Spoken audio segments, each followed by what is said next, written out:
This is going to be a good show. I know. can already, there are those days when I know this before it's even started. I'm like, this is going to be good. This is fantastic. So I'm here with Xavier today. We're going to have a great time. We've got a trifecta of groups, but four Are we amazing on? guests. Are we literally on? Yeah, well, with the not on video. Oh, Yeah, the mics are live. Oh, Judah gave me the mics He said are live. that? I didn't even hear it. Sure, You guys speak louder. That's how much fun we're having. You got the old guy here with the hearing problems.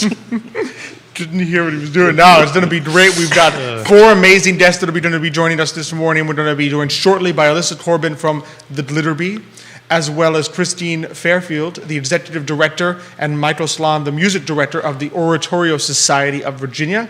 And then last but definitely not least, Charlie Rogers, CEO of Innovative Software Solutions and the Chair of the Board of Directors for Charlottesville Scholarship Program. Going to talk a little bit about the Navigators. This is a packed day. Wow. So much. Is this like a 2-hour show today? Exactly. We didn't tell anybody that, just, it'd be like a 2 Especially Judah. It's like, yeah, we didn't tell Judah, otherwise he wouldn't have come in this morning. He would have said, just kill me now. Just do it. I think soon he's going to say, I don't want to be here on Thursdays anymore. So those Erpies, they keep Those last minute making changes, all these demands, details. last minute changes. Can you stream here? Can you do this? But that's why we love them. That's why we love them. So be sure to like and share, comment, send us any questions, tell us how much I forgot. you That's love. my line. That's my line. Like and share. I'll do it when There's it's one real more time. word. What else can you? There's That's another the only line I have, and I No, forgot like, already. share, and subscribe. there you go. There you go. So be sure to do all those things. Send us any comments or questions you may have. Tell us how much you love the Glitter Bee, how much you love the Oratorio Society of Virginia, how much you love Charlie Rogers and the Innovative Software Solutions and the Scholarship Program. So we know you do. We know out there, all our fans, we know you love these great institutions. So be sure That's to what let makes us this know. community so wonderful, right? I mean, think about what we have here today. I mean, 3 completely Yes. different things, and they're just great, right? It really I mean, is. what small city, what big city has this, really? I mean, That's true. I know some big cities do, but when you think of cities, this is amazing. Yeah. I mean, amazing what this city What other provides. city could you basically drive 10 to 20 minutes and see like the beautiful choral masses? I mean, if you're in a big city, yeah, you might have them, but you're going to drive in New York for like 2 hours to get to. That's true. Get to that's go what I always 10 say. miles. I mean, That's what I mean, unless you live in the city itself, going to a city to go see something like an opera or an oratorio, whatever it may be, it's a long ballet, whatever. It's a long way away. A lot of people's like, I'm not doing that anymore. But here, 10 minutes away, 20 minutes away. And that's the beautiful. The quality is just as incredible It really as is. anything you can find in the big city. So Absolutely. So we love it. The quality of our small business owners, our volunteers, our music. It's a genuine community, really, and you little by little you get to know everybody in town, right? That lives around you, lives with you. You can't say that in a big city, And I've been there, so I know. Absolutely.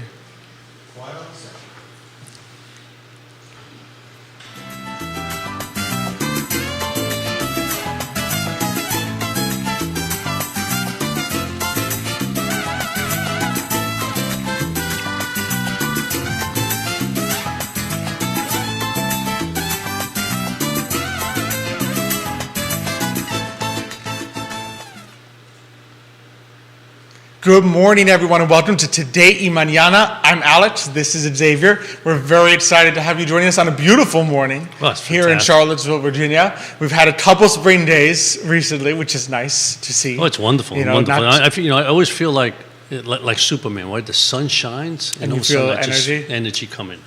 Even though I'm a flash guy, I still feel all that energy still get coming. the sun. You like to flash as if he was getting solar power.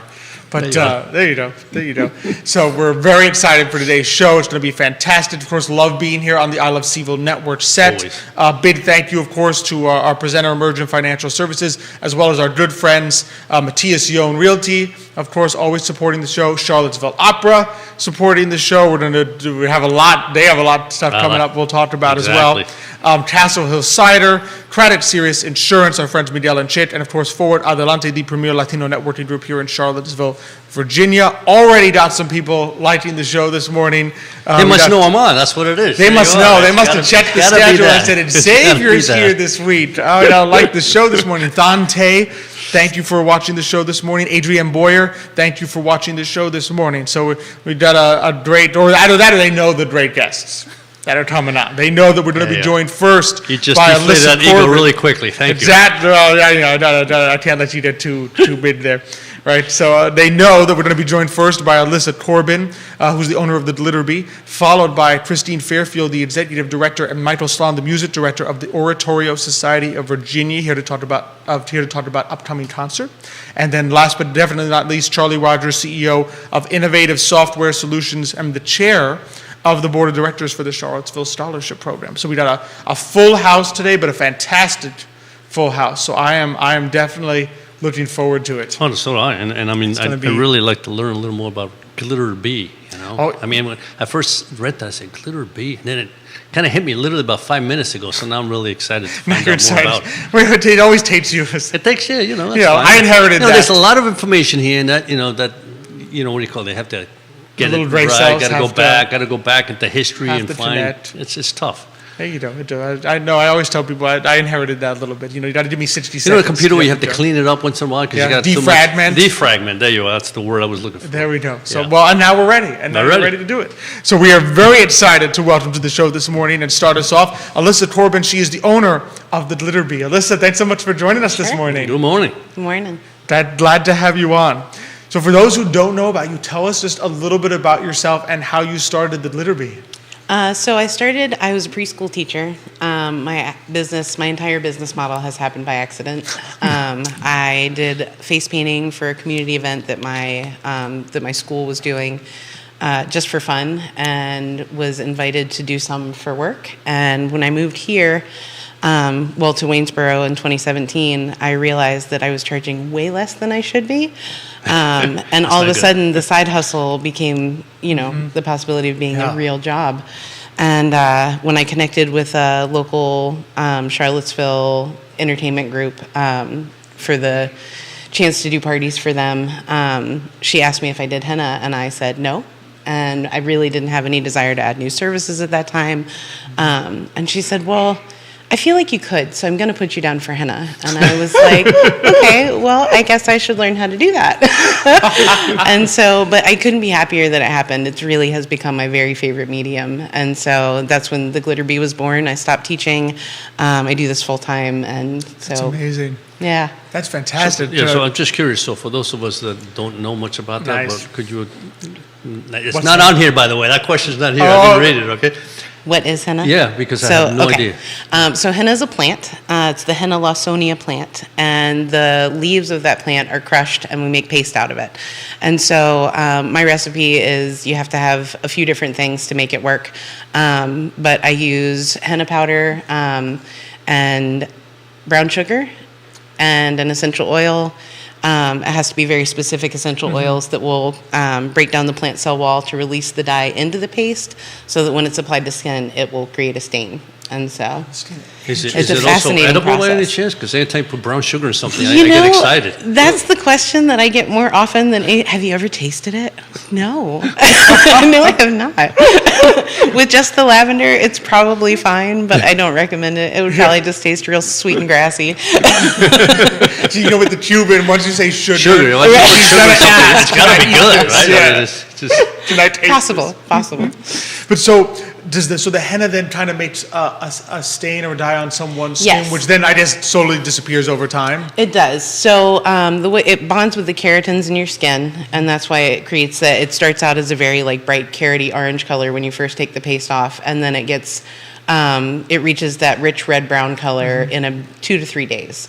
So the stain gradually deepens over the first couple of days, which is a really fun process to watch. And I'm still not entirely sure why it works that way, but it keeps happening. So How long does one last? it can last up to 2 weeks depending on placement and that's pretty care. good, yeah. So feet last a really long time. Apparently the tops of our feet don't exfoliate as quickly as the rest of us. So feet can last for 3 to 4 Oh, I weeks can- sometimes. The so. little kids must love that because I know as a little kid, like the thing you hate most is that face paint, and if Yeah. it doesn't last or you have to wash off in a day, they're so disappointed. Yeah. So quick tip: you can save a face paint. If they really, really love it and they don't want to part with it, you can take a baby wipe and press it in until the color comes through very gently, and then peel it off, and you can keep it forever.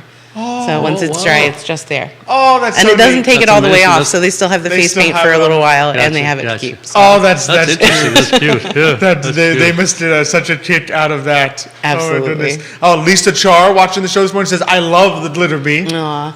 Thank you, Lisa. Elizabeth Miller watching the show this morning. So we got lots of fans joining us already. And so when you put this on whatever on your arm or feet, whatever, then you also put glitter on it. Is that where the glitter comes in, or is that something else? That's a different- Sometimes you can add Okay. glitter to the top of the paste. It just makes it fancy for the length of Okay. time it has to stay on. And will the 'cause glitter last too? No, the glitter will glitter come off when the eventually will paste come does. off. Okay. And so you have to leave it on for, I usually recommend 4 hours, but 6 to 8 is kind of the sweet spot for the Okay. best, longest lasting stain.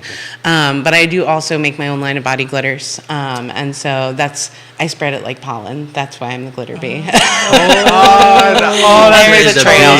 sense. I stopped someplace in Stanton the other day and went to get out of my car and saw what I absolutely recognized as a piece of my own glitter laying in the parking lot. So I was like, I was here. There you go. It's proof. It's proof you were there. Yeah. So I know health and safety is a major component of what you do because obviously you're Absolutely. putting something on people's skin and you want it to be the best. Tell us a little bit about the health part of how you put the henna together and so forth. Yeah, so henna is a grossly underregulated industry. So anything you can buy online, if you can get it on Amazon, I'm pretty sure even the jewelry on Wish shouldn't actually touch your skin, but definitely not the henna. And so they can put whatever they want to on the label. It can say organic, it can say all natural, and it still has kerosene or turpentine or PPD. So things to look for if you're getting henna, if it's any color other than brown. If it doesn't smell good, it should, even if it's not your favorite essential oil, it should smell natural. It should smell nice. If it isn't being refrigerated, because natural henna is a perishable product, it's much like food. It has to be refrigerated, or it will lose potency. It doesn't get dangerous, but it will lose potency.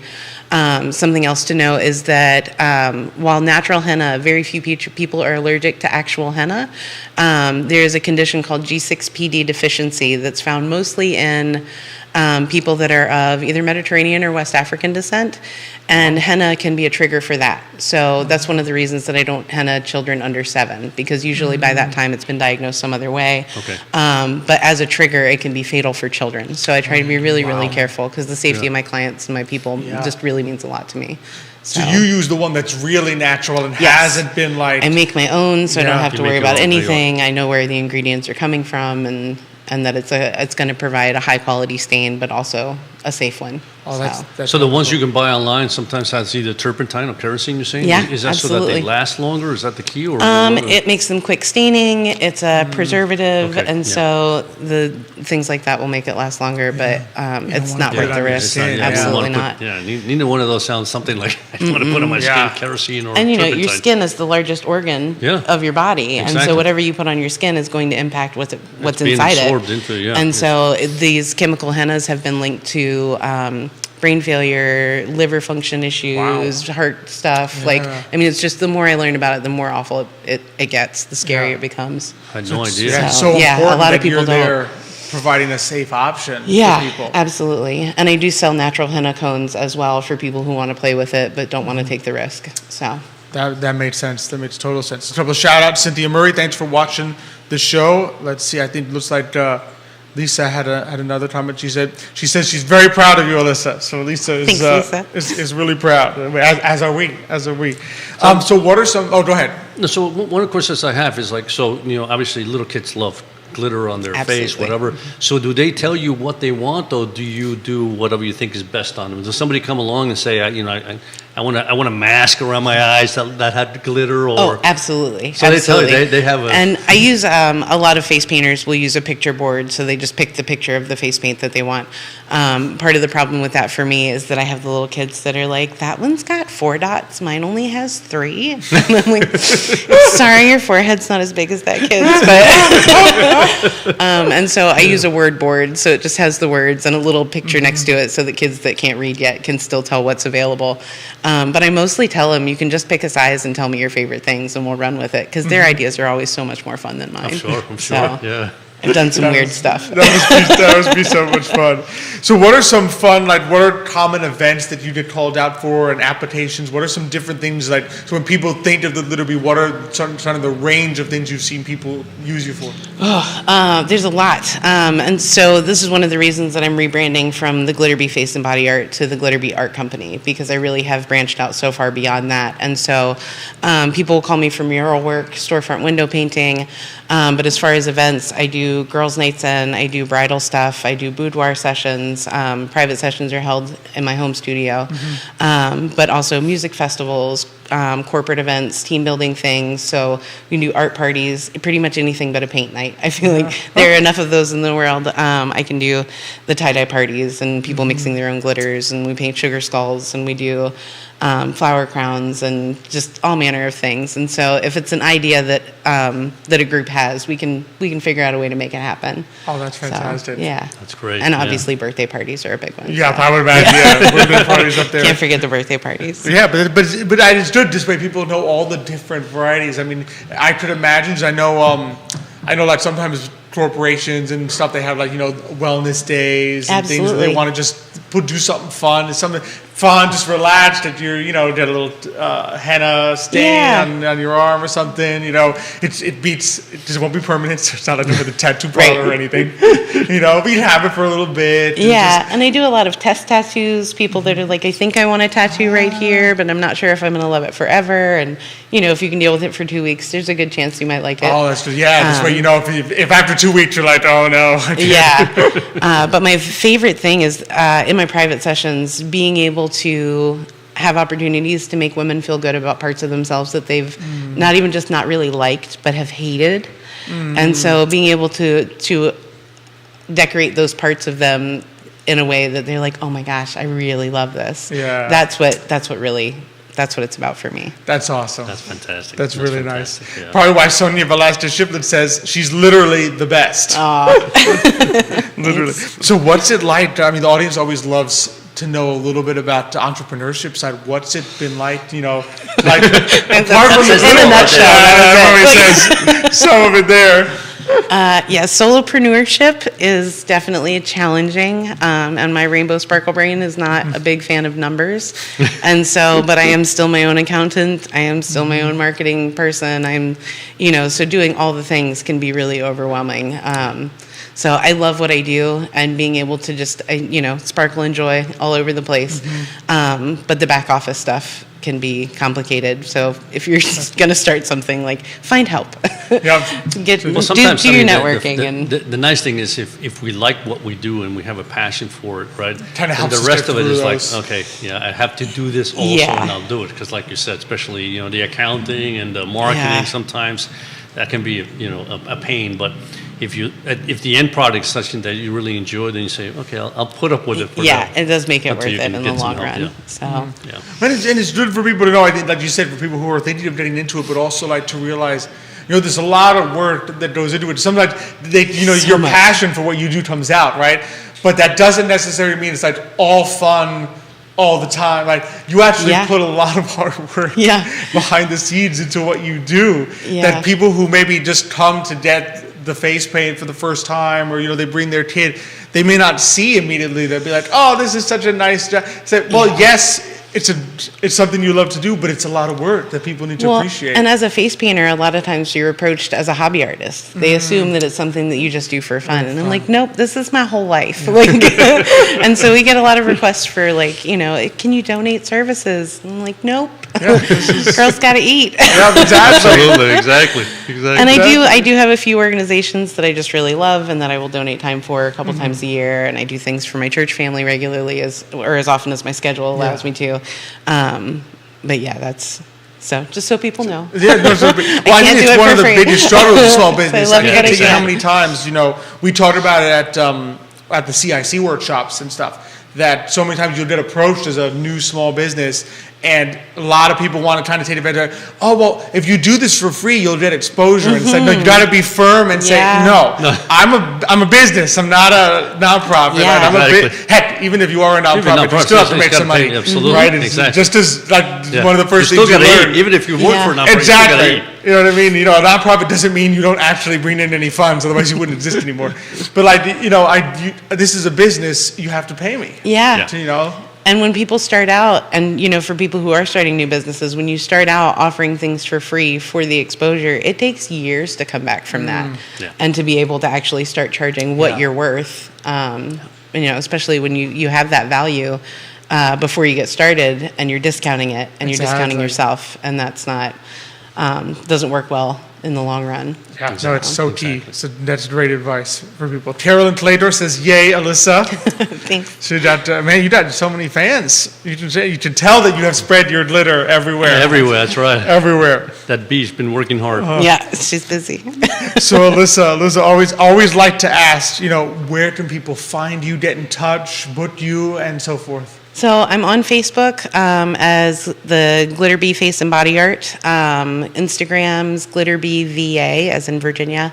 But the easiest way is probably just to head straight to my website. It's glitterbee.net. Oh, super easy. So- And Glitter Bee, like the bumblebee. Yes, BEE. like the bug, not the letter. Glitterbee.net. Alyssa, it's been such a pleasure to have you on. I love what you do. I love that you're doing it in a safe way for people's skin. And so That's so thanks so important. much Yeah, for wonderful. coming Yeah, on. absolutely. It's been educational. Thank Thanks you so for having much. me. Thank you so I appreciate much. All right, so as we rotate here, I'm gonna rotate from one grade. It's so amazing. I love businesses like Alyssa's where she figures out, they find something, right, that maybe, henna stains, right, and it's like, this isn't being done in a way that is best for people. Exactly. I'm gonna go in here, or sometimes, even accidentally, right? I'm gonna go in here and do it in a way that's safer for people and healthier for people. And I feel like that's what entrepreneurship is. It's saying, here is something that I can do better or in a way that I think is good for this particular type of because who would know? I client. mean, first of all, I didn't even know what it was, and second of all, I didn't know that, if you bought it, that it could be that dangerous for you. Yeah, exactly. No, So you wanna be careful. Denise Barrett, I'm gonna skip your middle name, Denise, because I don't wanna pronounce it wrong. Says, "Go, Alyssa, you are awesome." So yes, indeed, Denise, she is. And from one awesome guest to another pair of awesome guests, we are super excited to welcome to the show this morning Christine Fairfield, the Executive Director, and Michael Sloan, the Music Director of the Oratorio Society of Virginia. Christine, Michael, thanks so much for joining us this Yeah, morning. welcome. Thank you. Thank you for having us. No, it's great to have you on as someone who attended the all-night vigil last year for Rachmaninoff.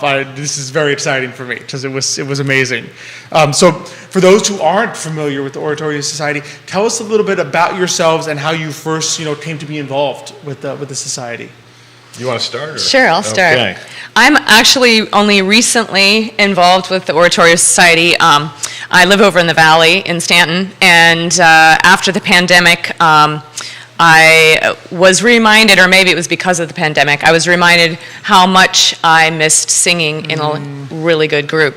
And so I started looking around, and I'd heard about the Oratorio Society through mutual friends and other connections in the music scene. And so I came over and I auditioned and I checked it out. So I first started in 2021 as a new singer, As a singer? with the Oh, wow. ensemble. But Fast promotion. Fast forward. I have a music background as a singer, trained singer, and I had been working for a nonprofit school over in Harrisonburg, and I brought a skill set that has been a really good fit. So when David Perry stepped down last year, I applied for the executive director position and joined them in that capacity this fall. And I continue to also sing in the choir. Also saying, And she's very good, by the way. They won't. You wouldn't let it go, right? I mean, somebody says that, well, no matter what you're doing, you're still singing. Yeah. That's right, His exactly. last interview question was, "Will you still sing with us?" That wasn't make or break, but it certainly was.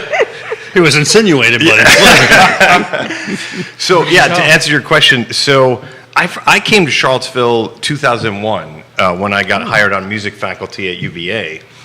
And so and I'm the director of choral music there. And then it was about 2011, the Oratory Society reached out to me and said, "Would you consider being our interim director?" And then the next year I became the official music director. So it's been more than 10 years now working with this, really wonderful group of talented singers from our community. Which is really, I think, the amazing part is tell us about this. This has a long history, the Oratory Society. It was founded in the 1960s. It's over 50 years. So over 50 years old. Wow. And what's kind of like the mission and how, for those who aren't familiar with it? Well, we are a community chorus, auditioned, but totally volunteer. So our entire ensemble is made up of people from all walks of life, including a couple of high school students at the moment, which is fantastic. Wow. I think we have 6 decades of, so it's generational. I mean, it's quite extraordinary. Everything from high school students to retirees and in between. School teachers, not necessarily music teachers. We have a couple of physicians, and it really runs the gamut. Business owners and so on. And we share a passion for good choral music. And Michael's a fantastic leader. He makes it really fun, and rehearsals are well paced, and we really get to do some interesting music, and we can talk more about our next concert, because it is definitely different than some of the things we've done in the past. Yeah, tell us. Go ahead. I was just going to add to what Christine's saying, that, as you go from the internal facing part of the group, as we look out to the community too, the idea is to carry this passion and joy that Christine's talking about into the community, so that people are transformed, and inspired by the beauty of choral music, as you were when you heard that beautiful Rachmaninoff performance last year. It's to hear something like that is so music, and the human voice, I think, has a beauty. I mean, as someone who loves classical music, right? You definitely have your symphonies, you have your instruments, but there's a certain quality, particularly something like Rachmaninoff, when it's just the voice. There are literally no instruments in the all-night vigil other than the human voice, and that had that echoing spiritual quality. It moves you in a special way. But you think about it. I mean, think of all the symphonies that we know, right? And there's something about the symphonies where there's a choir. I mean, obviously the Ninth and even Beethoven's Mahler. I mean, Ninth. it's just like when you get to that part, Yeah. it just elevates that a new symphony level. to a different level. Yeah. I mean, Yeah. it really does. I mean, like you said, that human voice just adds something. There is nothing like it. Some composers and some musicians have said all instruments aspire to the human voice because it's so Interesting. beautiful and expressive. Exactly. That is true. That is true. So I'm excited. Tell us about this upcoming concert. 'Cause we did last year it was one piece, but this year there's 2 pieces that people get to enjoy at the concert on May 5th. So just to frame, kind of what we do in a typical season, we always have our Christmas at the Paramount just down the street here, and that's wonderful, well attended, and that can be quite a big, diverse gathering of repertoires, right? So a lot of different pieces. And then we do our March Together in Song, which we just did last month, where we invite community singers to join us. They learn the piece on their own, then they do one-day master class and then sing with us part of the concert. Yeah. Boy. So maybe we'll have to get both of you next year, yeah? You don't. And Nick. You don't want to hear me sing. Well, Trust me. okay. Well, and then we usually are doing some kind of what we could call major works, in that later spring slot, like what you heard last year. And so this year, we're doing a program which is kind of called the Choral Mass, Old and New. And if you look at the history of music, it's interesting that the mass settings have been this kind of vessel which composers have poured their own voice into over the centuries. And you can almost trace cultural history and musical evolution if you track this, right? You listen to Palestrina, and then you listen to Bach B minor mass, and then Mozart or Beethoven and the expansive romantic aspect. And then something like Bernstein Mass, which opened the Kennedy Center, which maybe not a mass at all, but this incredible crisis of faith piece. So what we have for this concert are two pieces, the Rossini, Petite Mass Solennelle, which is, despite the word petite, it's big. It's like there's the score. Well done, Christine. It's like an hour and a half or something. And it was the really last piece he wrote. He had left composing opera decades earlier, and had taken some time away from writing music. And then late in his life, he wrote this. Wow. And then we're pairing that with Arvo Pärt, still very much a living composer, Estonian. And if you know his style, I told the chorus at the first rehearsal, its own way, it quiets the noise of the world.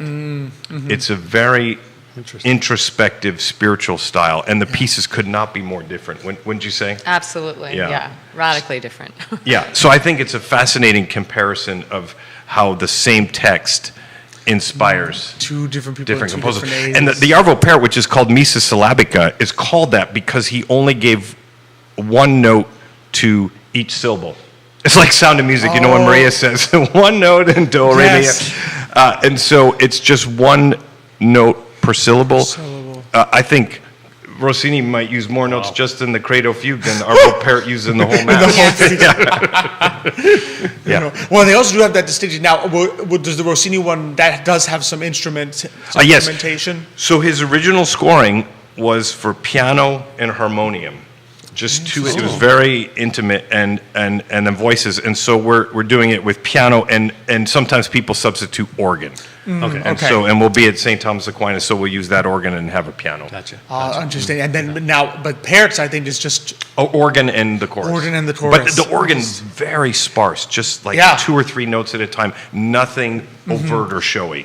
So when you start Pärt's, because I started both of them, and I listened to the openings, and of course you get Rossini's, which opens grandiose, and then I remember, you just immediately one voice, are in. You it's like you moved from a great, massive church in Europe to a monastery, almost in a sense. Actually, like quieter. That is very astute, because I was once in the room with Arvo Pärt, and he's a very tall man, and he's like a monk. I mean, your monastery, he is a very quiet man, and he really, even though he isn't kind of an ordained monk, he presents like one sometimes. That's interesting. Yeah.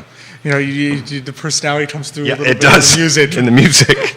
And I think you've mentioned before to the choir that Pärt wrote, or the style that this particular piece is in, that became sort of his signature style, is one that came out of a period of silence, of contemplative silence that he had intentionally. This is very true. So he was a young composer, and he was also, of course, there was the challenge of Soviet repression of his music, right, being in Estonia at that time.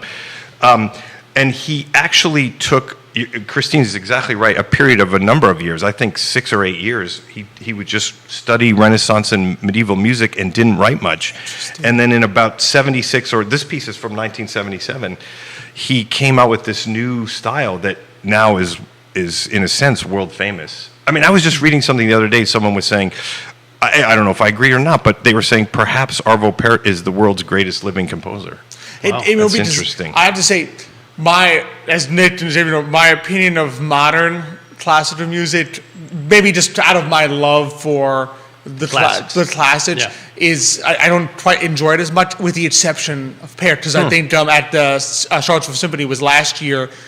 They played with University Singers, Da Pacem Domine. Yes. Yeah. And I said, this is incredibly good. Like, this is the type of, like, a modern composer that just spoke to me in a way that sometimes some of the others do not. I think he blends beautifully a lot of things I love about some of the older classical traditions with definitely you can tell that he is a 20th century, 21st century composer. You wouldn't mistake him for Mozart. Yeah. But part of it is because I think when we're introduced to classical music, we're obviously introduced to the classic first, right? Especially the 4 Bs, right? So, and then I think what happens if from early on you get introduced to the Mozarts and the Beethovens and the Bachs, etc., then when you get to love that music, and then when you start moving, at least this same thing happened to me. When you start moving into modern music, it's like, yeah, it's just not as good. You know what I mean? Interesting. And so you just keep going back to the tradition. At least me, I keep going back to the I've tradition. heard that from others. I get that. On the other hand, I find there's so many interesting things happening in newer music, and also a much greater diversity, right? Who is an actual composer? We've expanded that, right? So now we have all these tremendous women composers, and now we're listening more to minority voices, which is also, we did this Hailstork world premiere a couple years ago with the Oratory Society. And from totally different parts of the world now. He's an African-American Virginia composer. He's he's also a great living composer.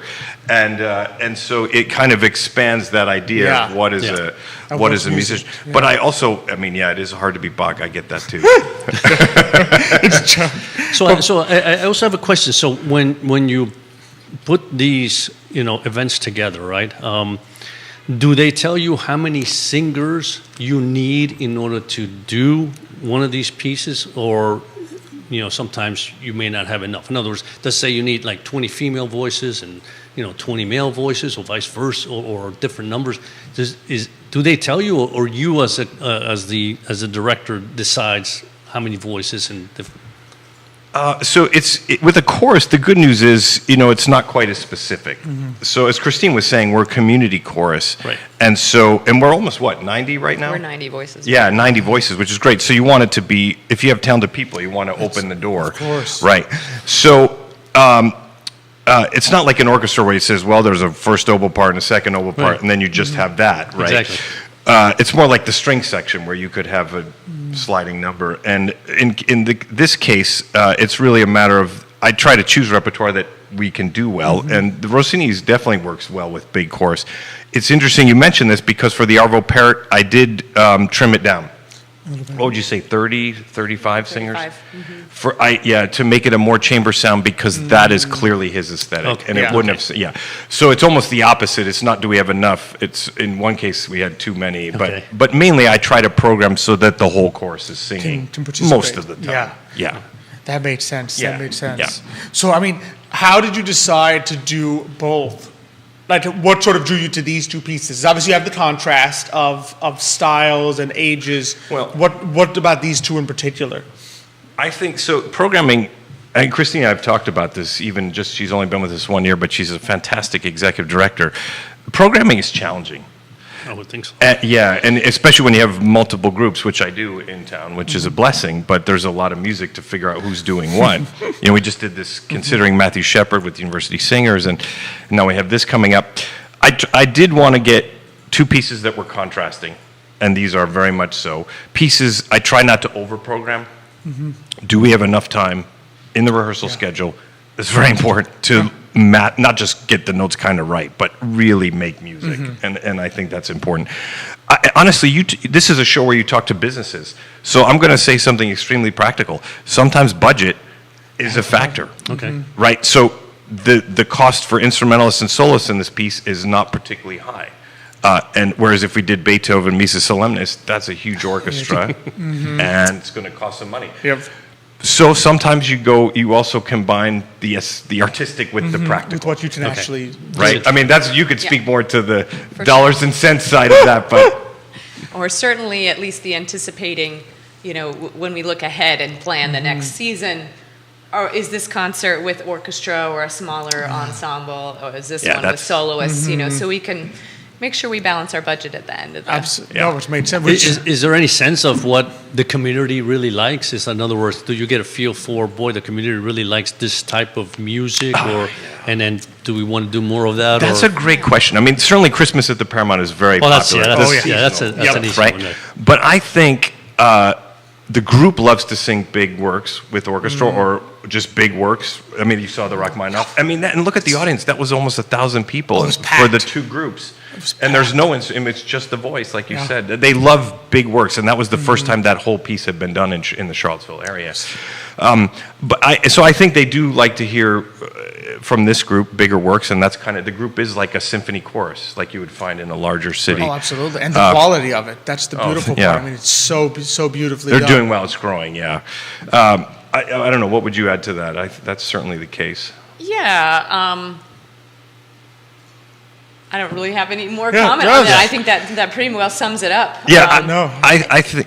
Yeah, sorry. Go Go ahead. ahead. Well, I was going to say, I think that there are a lot of, as a famous radio announcer said once, I think it was Garrison Keillor. There is grandeur in small things. Sometimes a 4-minute piece can just Yep. change your world and blow your heart and mind. Absolutely. But we do, I think, tend sometimes toward bigger works. And Yeah. we've done some great collaborations. I know you have our other artistic partners in here Yep, sometimes. Charlottesville Opera. Right. So we have collaborated on Bernstein Candide and Verdi with Charlottesville Opera. In fact, 2 of the 4 soloists on this concert are people that we worked with as emerging artists at Charlottesville Opera last summer. So there's a Wonderful. connection. And we've worked, we've collaborated with Charlottesville Ballet and, as I say, the University Singers and the Charlottesville Symphony, and the list goes on. And I know Leanne gave you a shout out. They're very excited to be able to have the chorus in Yeah. Tosca upcoming. It's important. And it's great having Leanne, who is a There's partner. some overlap. Some of our chorus members are in the I was gonna ask, are in yep. the Charlottesville Opera Chorus. The Ting Pavilion event July 1st. the festival Yep. that will be or many of our singers will be part of that as well. So, Yeah. Just- That's just exciting because stuff that'll be coming a up. first-time event. Yeah. Yep, and the collaboration is just fantastic to see. So, tell us a little bit about. I Okay, just go ahead. want- just- Oh, you're excited. Who do I talk to about getting Carmina Burana here in Charlottesville? Who do I have to talk to? You That's got the all I right wanna know. people. We did it in 2007 with University I Singers wasn't here and the then. That doesn't- Symphony. You moved Is too that- late. that doesn't You moved count. 1 year later. When did you come? 2008. Well, it's It's actually, about due then. It's. I'll say. I don't think it's wrong to say it's on our docket. We've been in conversation with the ballet, actually, Charlottesville Ballet, about doing it in the reasonably near future because it was a piece that was danced. Originally, so. I Oh, think and Sarah that from Charlottesville Ballet. Yeah, Sarah and Emily are And Emily, they're great partners. fantastic. So. They will do a great job if that comes to Yeah. pass. So Yeah. so keep your fingers crossed. Okay, we'll do that. Keep your fingers Stick around. Don't go anywhere. Don't leave Charlottesville. Don't leave Charlottesville. for a while. Tell us a bit about because I know it's going to take place, so it's going to be May 5th at St. Thomas Aquinas Church. Correct. Tell us a bit about the choice of location. I mean, going there, I love it, but like, what sort of says, all right, let's do it here? Yeah.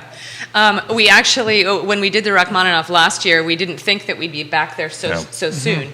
But after that experience, it was pretty clear that that was the only place that we wanted to do these 2 pieces. It's just acoustically, ideally, set up, and the space is just beautiful. We are offering a live stream again of the event, so that is something that anyone who's not going to be in town for the concert or can't make it for whatever reason in person can purchase access to the live stream to watch that at their convenience. But really the best experience is going to be sitting in that sanctuary. No doubt about it. It's just not just from the musical standpoint, the sound, but the aesthetics of the space just will create an overall experience, I think, that is not to be missed. And our soloists are fantastic. They're going to I'm so excited to hear it all come together. I agree with that completely. I mean, you try to get to know all the spaces in your town, right? So we have Old Cabell Hall, and we have the Paramount, and First Pres Church is a beautiful place. And as you know, St. Thomas recently tore the church to the ground and rebuilt. And the result is, it's a very beautiful sacred space. It is. And I'm friends. Father Walter over there he came from New York City, and he used to do artistic events at his church up there, so he understands the idea, that intersection with the arts, and so this is a nice opportunity. Yeah. And I think there's something too special about hearing, because you always talk about sometimes, you go to Europe and you can see great works of art in a church where they were originally put, and you get that sense, all right, this is where the artist intended it to be. And not that it wouldn't be beautiful in a museum, but everything comes to this and so to hear the all-night vigil or to hear a mass in a place where it traditionally would have taken place. Not that it wouldn't be sound beautiful in a music hall, concert hall, but to say, this is where this might well have been performed at one point. And just to I think you sense that there's just a fit there. And it's going to be interesting to see that contrast of how each of them fits differently. Each piece fits differently in that space. That's a great idea, right? Because music is framed by the spaces you present it in. So yeah. Yeah. It does. I am just so excited. That's for going it. to be fun. This is going to be great. It's going to be Fantastic. amazing, and Yeah. having as someone who's gone to the holiday concert so many yeah. times and love it, especially I went the one year when the little kid didn't even wait for the microphone. He just belted 5 golden rings. Family holiday concert. Yeah, at the Oh my family God. holiday That's concert. right. Wasn't even He close just to the normally they microphone. go to the microphone, but the little kid just goes 5 golden rings. That's great. You want people that are eager to sing in Exactly. the world, right? So I love that. It was just so much fun, and the all-night vigil last year is just stupid. I can't recommend enough just the quality of thank you. of the singers there and the way Yeah, you, it the really way is you amazing. conduct I mean, and just it's top notch. To think that they're all volunteers, it's just it's incredible. It is amazing. It is. It's incredible. And- do, and- do you ever get anybody that goes to you and says, "I want to sing," and then like has no experience in reading music, but their voice is great, and you sit there, and go, kinda discover it? How do I work with that? That is a great question. I guess I'm on air. I'll have to answer it publicly.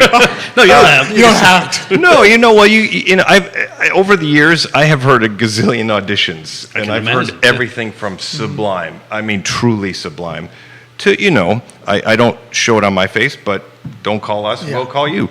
And I think the challenge is you have to find the right mix of talents you're looking for, right? It's the voice, but it's also a certain level of musicianship, an ability to learn music. In this group, we learn pretty fast. So Yeah. reading is a pretty useful skill. And so I think what I would do is if someone was borderline, I would try to take them.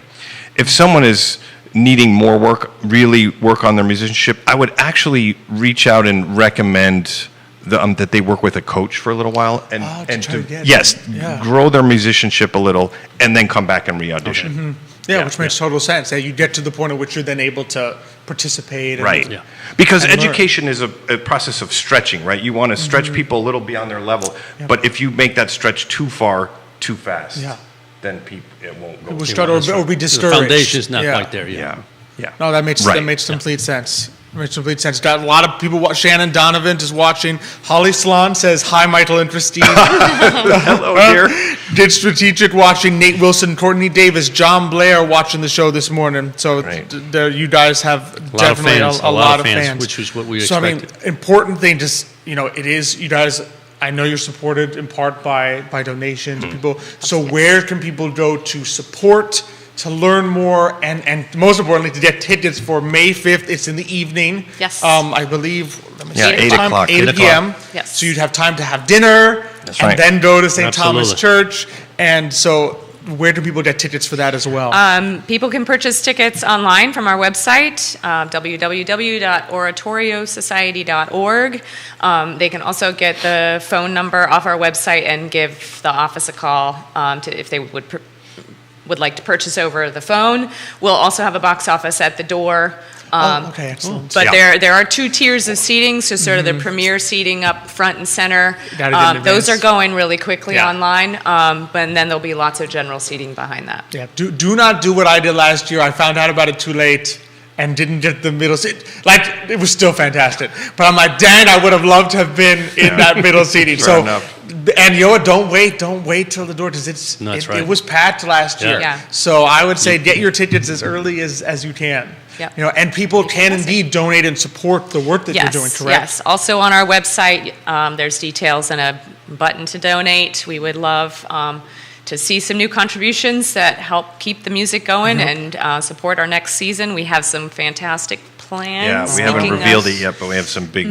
We'll just have to have you both Yeah. back Just and have to reveal have it. us Oh, back. yeah. You can and do we'll the let you reveal. know a little more. The reveal, yeah. In fact, there'll be a little preview or a little sneak peek of what that looks like in the program for the May 5th concert. So if you nice. come, Right. you can get a peek at what's coming up next year. Oh, wonderful. I'm Looking I'm forward so to that too excited. already. I know, exactly. But think about it, if you all donate, you can hopefully help one day make Xavier's dream of coming to Verona come true. Just donate to help Xavier's dream. You got to write down. It'll This be like is the, only the Make-A-Wish. for. Yeah, the Make-A-Wish thing. You have to make Xavier's wish come true and donate. to the Oratory Society of Virginia. Michael, Christine, this has been so much fun. It's Thank been you a lot both of so fun. much You guys are a for coming. joyful Fantastic. pair. Thank you. No, It's we fun to be loved with having you. you on. It was a great pleasure, and we look forward to having you back, hopefully, to talk about next season, what people can look forward to. Fantastic. Looking forward to Thanks that. again. Absolutely. Yeah. Thank So good. Thank you. Thank you. Take All care. the best on May 5th. Yep. All righty. So as we do one last rotation here, we got some more people watching this morning. We got Samira Ali watching the show this morning. Sandy's Face Painting watching the show this morning. So lots of people enjoying this great work that Oratory Society is doing. It's such a blessing to have groups like that It really is. It in really our is. society, and Yeah. people like Michael and Christina. You tell how much they love Oh, yeah. that and want to share it with others, and that's what makes this such an amazing community. It that really, we have I mean, just individuals to think, like I that. said, just to think that they're all volunteers singing. I mean, that's just, that goes to show you when you are volunteering to do that, the passion you have to sing, and they're not singing jingle bells. They're singing something that you really have to put your heart into. put some you work know? into. Not that I can sing even jingle bells, but however, these people know how to sing. Exactly. So it's amazing to have, and to think that they do this on the basis of volunteers and Yeah, donations yeah, and stuff. And, yeah. speaking of people who just give a lot of their time and are really For a sure. blessing to the community, we're excited to welcome to the show this morning Charlie Rogers. He's the CEO of Innovative Software Solutions. He is also the chair of the board of directors of the Charlottesville Scholarship Program. Charlie, thanks so much for coming on this morning. Thank you for having me. Good morning, Charlie. How you doing? Doing well. You're looking great today, I tell Thank you. you. Yeah. Thank you. He's always looking good. Yeah, absolutely. Always looking good. So, Charlie, for those who don't know, your story, I've been, blessed to hear it when you've talked to the Charlottesville Scholarship Program when we had our board retreat. But, tell us a little bit about your story and how you founded ISS. Well, first of all, thank you for having me on the show. And I'm a pastor. I want to get that out there. I'm a pastor, and I'm a father of 9 kids. Wow. And a Bless. husband of a local girl. We've been married for 30 plus years, and I'm on several boards. You mentioned the scholarship, the Charlottesville Scholarship Program, and of course I'm the founder and CEO of Innovative Software Solutions. So you probably heard blah blah blah 9 kids. I need to clear that up. My wife is amazing. I get to take vacation every day from 8 to 5, and while she dealt with all 9 of the kids. I wouldn't use vacation as a word. Right. But, every day at 5 o'clock, I would check out and rush to get home. And as my wife tell it, she no longer had to deal with 9 kids by herself. She now had to deal with 10. Excited to be here, and I love the question. So, my passion, and we've been talking about passion all day. My passion is to bridge social and digital divides for those who have educational aspirations but divorced of opportunity. Yeah. And that passion started for me when I started college. Now, I was a first-generation college kid. All right? I knew nothing about college. I knew so little about college that my first day I wore these two-tone jeans because I had to look good, right? Two-tone jeans, one side corduroy and one side jeans. I don't know if you remember those. That was and nice shirt, and I really looked good. And I got on campus, and I saw all these kids with shorts and T-shirts, and I'm thinking, wow, I'm out of my environment, right? So first generation college kid, and I go to one of my first major classes, and I get into that class, and I'm all excited. It's about 100 kids in this class. My major is computer science, and I'm excited. And the professor walks into the class, and the professor looks around, and he says, 100 kids in this class. He said, every year we graduate about 15 kids, and it's 100 of you in this class. He said, I'm going to help you to figure out statistically who those 15 are. And he said, everyone stand up.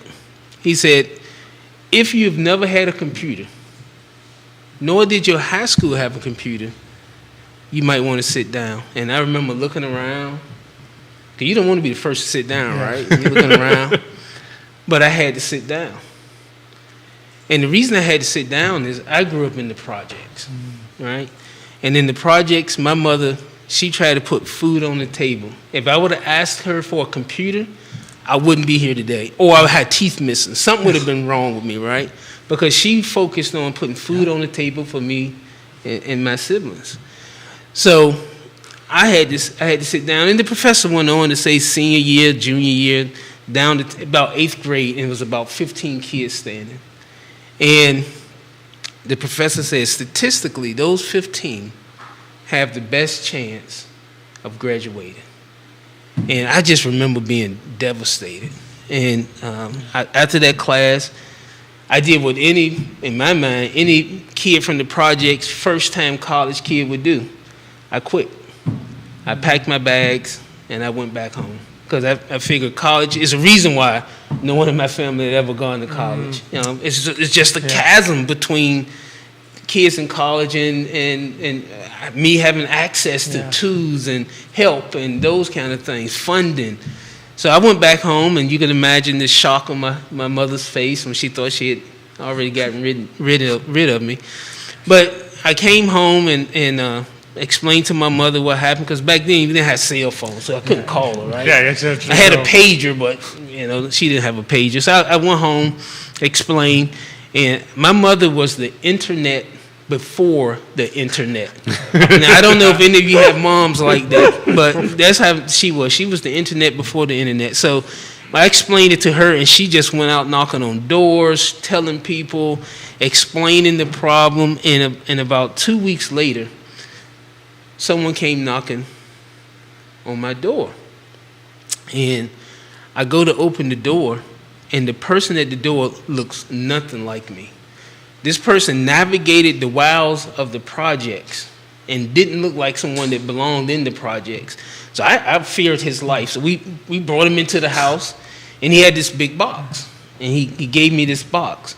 I didn't know this person. I opened up the box. It was a brand new computer. That moment completely changed my life. It made me understand the power of random acts of love, how they can bridge social and digital divides for those aspiring for more but need opportunity. And I just remember that saying, man, that right there, love, that random act of love heals. It heals in many, many ways. And so eventually I went back to college, and eventually I graduated. That's a long story. But I remember when I graduated, I said, I want to go see how many kids actually graduate from the computer science department. And I walked over to that graduation, and I started counting. And it wasn't a lot of kids then. I was counting 1, 2, 3, 8, 9, 10, 11, 12, 13. So that professor was right. Only about 15 was going to graduate. But where he was, and it was tough, and he was right. But where he was wrong is I was one of the 15. But I do remember walking on that stage to get that little fake diploma. That's another thing I didn't know as a first-time kid. You get this little fake diploma. I was expecting to get this big thing. He went to college, but I still didn't know. He didn't know that. I was like, what? Yeah. So I'm walking across the stage, and as I'm walking across the stage, I'm thinking in my head, not just about that fake diploma, but I'm thinking, I want to do for as many kids what that person did for me. And I said, I don't know how I'm going to do that. And I know I need resources to do that, but I want to do, and that's what I'm thinking of as I'm walking across the stage. And what came to my mind is start a business. People in my generation, in my lineage, hadn't gone to college. They hadn't started business. I say, if I start a business, somehow that can fund me being able to help bridge social and digital divides. If I get involved with my community and join boards, I can help bridge social and digital divides. So the idea to spark the business happened right there as I was getting this fake diploma. But it also gave me my passion in life for reasons why I created the business. I didn't create the business to be the next, Bill Gates or Steve Jobs.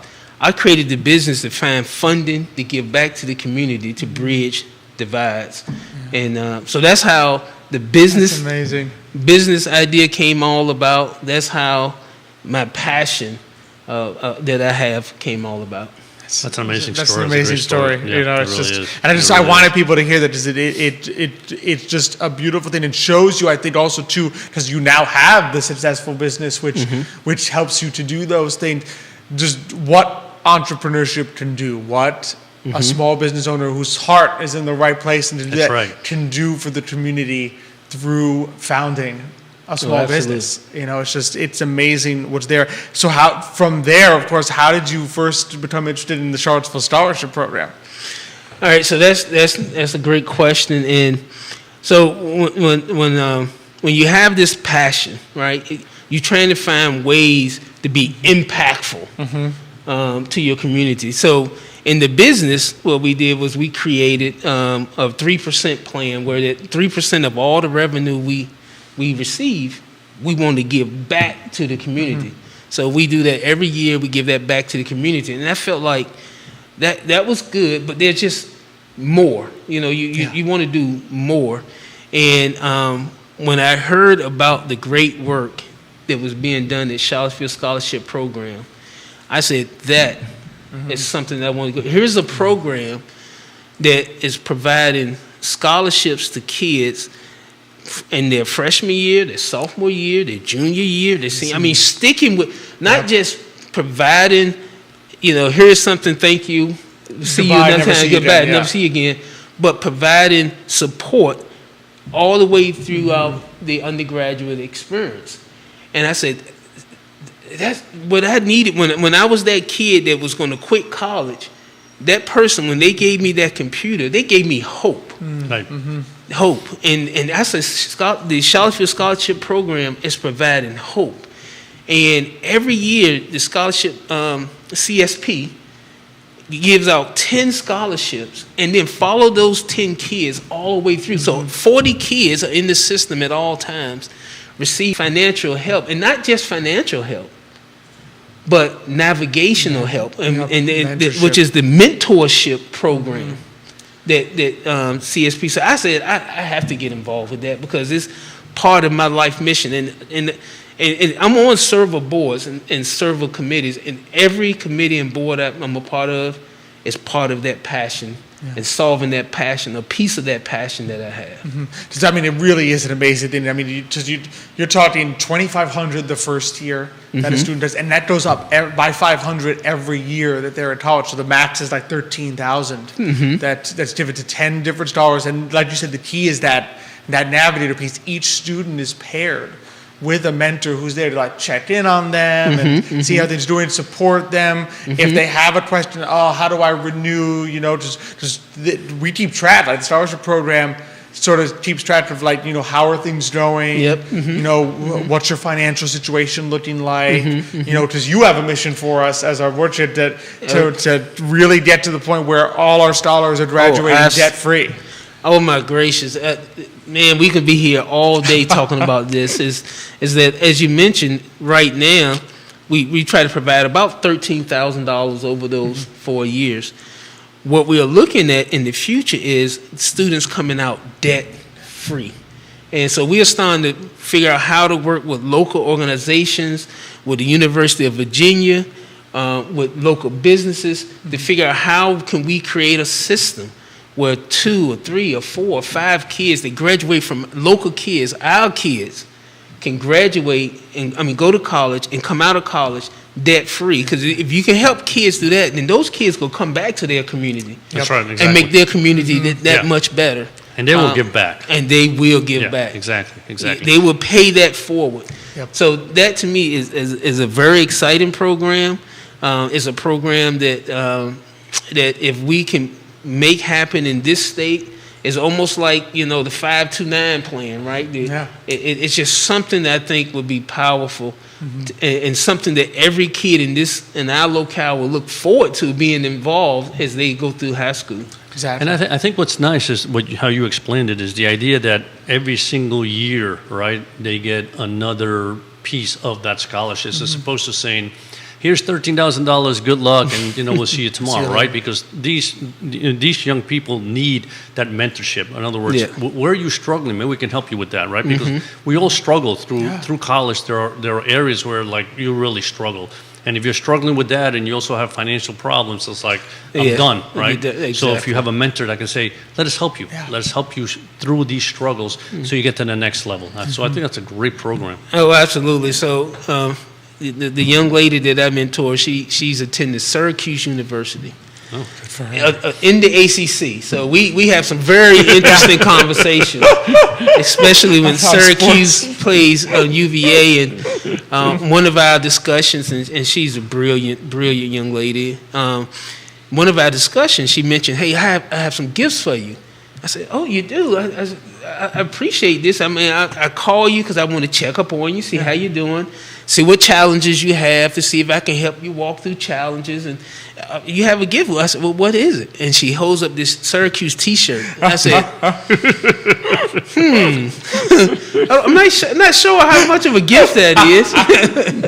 But yeah, the Navigator program is what differentiates CSP from a lot of other organizations, because in my story, I was given a computer. Some other stories, you're given finances. Whatever those needs are, you're giving them. But in reality, what you need is that continual random acts of love, that continual stand with that person. And what we've noticed that with the Navigator program, those kids are staying in college. And they are graduating. It reminds me of, like, my son. He was a top recruit in sports, and he went out and he went to these different colleges on this recruiting trip. But the one college, they told us that each kid gets a dedicated academic advisor that goes with them throughout the year. And you look at the graduation rate of that college, you realize that almost 97% of the athletes graduate. That's important. Navigation is important. So important. And that's why that's what separates CSP from any other organization out there, is that not only do we give you the help you need financially or those type of things, but we give you a person that can come alongside that truly cares about your success. Exactly. Absolutely. And those people are volunteers. Like, basically people from our community just reach out. You fill out an easy application saying, I want to be a navigator. This is, I went to college, and then here's a couple things.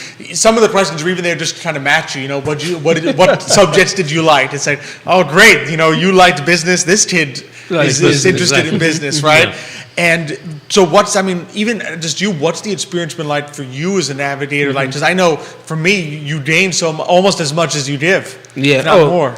I think more. We gain more than we give. I have this little checklist of all the things I want to make sure I say and make sure I do, and then you get on the call and you start talking to them, and you realize these are real people. These are young people. They have aspirations. They have desire, and you don't want to bust any bubbles, but you want to be there for them, and you start talking to them, and it almost start feeling like your child.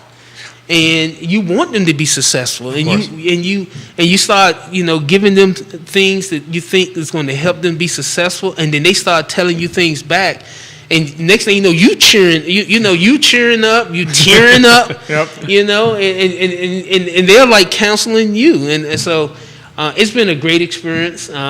We talk about once a month. We try to talk at least once a month, whether it's virtual or email or on the call. And anytime there's a challenge, I tell my navigator, they have my red button at any time that they can call and say, hey, I feel like, in my case, I feel like quitting. I just found out that there's a chasm between my educational background and everyone else. And now I can say, don't quit. Let me explain some things to you. Yeah. But at the same time, it's healing me too. Right? It's healing me from the times that I went through things. Typically, when you are counseling people, you're really healing yourself. Because, it's hard to counsel people on things you've never gone through. So if you've gone through them, it's easier to counsel them, and you're actually healing yourself as well. As you do it. point, So it's, yeah. and it really is, like you said, it's not a crazy time commitment where you're like, oh no, I have to do something every day. It's, and you have support, because there are like big questions like you as the navigator can answer. I mean, we've got experienced navigators that have been doing this for numerous years who can help out. I mean, Stephanie, who runs basically our manager of our program, does a great job at helping you out. So there's a lot of support for the navigators as well. Oh, absolutely. There's, the board is an amazing board. Local business owners, local politicians, local organizational owners. I mean, it's a very robust board. Right. And being a navigator is a huge opportunity, and being on that board. And we always need more navigators. Okay, not just the members on the board, but people from our community, people who want to just give back, to understand their college experience, to understand what it's like to be Rocky. Yeah. Right, to be the underdog, to be the one that, how did you get in college? How, and you just need someone to whisper loud into your ear every now and then, you can do it. And that's what navigators do. You don't have to be this experienced, educated person, all that. You don't have to, dress nicely like this young man over here every day and look all nice. And you just have to care. Yeah. It's amazing how just a little bit of care paid forward multiplies in care, and you can make a huge, significant difference to your community as a navigator.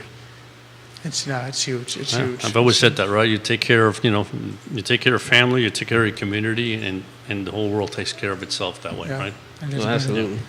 So Charlie, this has been so Thank you. amazing. It's so great to have you on. I'm so glad we'll keep doing it. We'll keep having you back. So before I let you go, I've got some info for where people can sign up to be a navigator. Where can people learn more about ISS, Innovative Software So Solutions? you can learn more about ISS at our website, which is www.issvalue.com. You can also, our number is on that website. You can call that number and get our office. Fantastic. So you can support us there. And then there's other opportunities to support us as well. You can support us by being a part of CSP, or being a donor Yep. to CSP, or if you're a student in the Charlottesville area, there's Apply. a senior, apply for this. And then if you are interested in being a navigator to give back, that would be incredible. That would be huge. But we also have other programs that we involve with, like Drive for STEM. And Drive for STEM is an annual golf tournament where we also bring the community together to foster communication, diversity, and unity, while helping these same youth in STEM opportunities. So if you want to get involved with anything like that as well, that would be great. But CSP, the last thing I say about CSP is that in the last 22 years, we have helped 188 kids, and we've given out just a bit under $1 million. Wow, that's fantastic. And I think the only way we can keep this growing is the people that are listening and the people in that community get involved. Exactly. Yeah, keep Always said that. Yeah. keep supporting and do please. I mean, this is the time that we're looking for navigators. So if you reach out, you can get matched Absolutely. for this academic year with the child. And it's very easy to do. You just go to www.cvillescholarship.com. And then you'll find the information to there's even at the bottom you can click, it says email, and you can basically send an email saying, yeah, I'm interested in being a navigator. You can call the number there, or you can just email directly scholars@cvillescholarship.com. Say, I want to be a navigator. Heck, if you want to send me a Facebook message, feel free. Say, I want to be a navigator. I'll get you in touch with the application and everything. It's a super easy application. We'll get you ready to go, and you can just be part of this amazing organization. Absolutely. Charlie, thanks so much. Thank you, Charlie. Thank you for having me. Absolutely. It's a Pleasure. wonderful story. Wonderful. This was an amazing show. I enjoyed it Amazing tremendously. day. Yeah, absolutely. Absolutely. Thanks so much for being here with me. Oh, it's always fun. I always love it. Next week, we got some great guests as well. We're going to be joined by Catherine Morris, as well as Terry and Christina Arroyo from Plant Studio. Lisa Tapraro, the director of It's Art Park, and Matthias Yohn from Matthias Yohn Realty, our good friend. Just so we got some more great people. Just please support everyone that came out today. The Glitter Bee, Oratorio Society of Virginia, Charlie at Innovative Software Solutions, and as well, of course, the Charlottesville Scholarship Program. Yeah, all great programs. All great, Yeah. great people doing amazing things in our Absolutely. community. Thank you, of course, to our presenters, to Emergent Financial Services, at Credit Serious Insurance, Castle Hill Cider, Charlottesville Opera. Be sure to so remember, July 1st is the festival, and then in July, or later in July, there will also be those their performances of Tosca and Guys and Dolls. So you got some Tosca, great, that's some right. I great remember that. performances coming up. Of course, And May- Tosca, you can't miss Tosca. I mean, Can't you miss really- Tosca. I mean, that's a great Of course, and May 5th, of course, Oratorio Society right here at St. Thomas Church, 8 p.m. Next We week. have the two masses that you can see, Arvo Pärt, some mass, Missa Syllabica, and then, of course, Rossini's Petite Mass, which is not petite, as we found out. Of course, thank you for all of you for your great comments. Of course, thank you, Matthias Yohn Realty, Forward Adelante. Thank you, Judah, behind the camera, for making it all work today. We look forward to seeing all of you next week. But until that time, as we like to close it out on the show, hasta mañana.